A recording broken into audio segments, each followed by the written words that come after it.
Hello guys, so this is the road I posted last week. This road is just around Gradiel International School along Olokoro Road.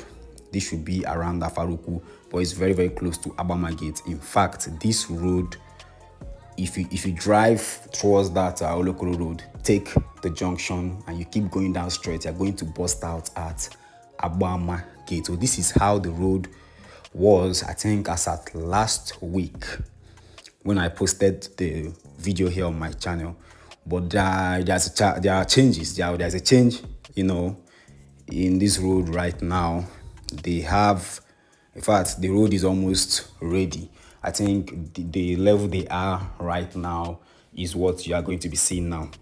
So you can see, I don't know if this is a stone base or something.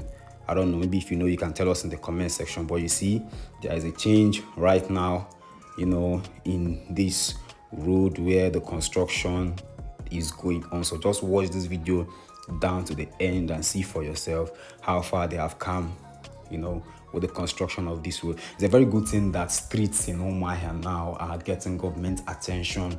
This wasn't the case some years ago, but now, bro, everywhere I'm going to be posting videos where you might not even believe that road constructions will get to such places, but I'm going to be posting them here on my channel. So if you haven't subscribed to my channel yet, please kindly click the subscribe button and the notification bell above, so that whenever I drop a new video, you'll be notified. So for engineers, we say on Asabi road construction, or people into construction of roads, after this stone where they pour here now, should not be stone base now. After this particular one, now what next?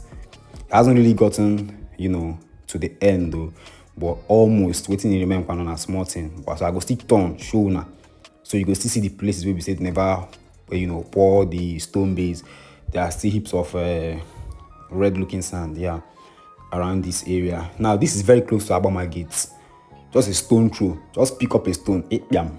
Now Agbama Gate with that. So that's why I said this road is going to connect Afaraukwu to Agbama Gate. You understand? So I turned so I can show you this area too, that there is no stone base yet. Maybe even by tomorrow or maybe next week they will not complete the stone base something for this road where they see like this.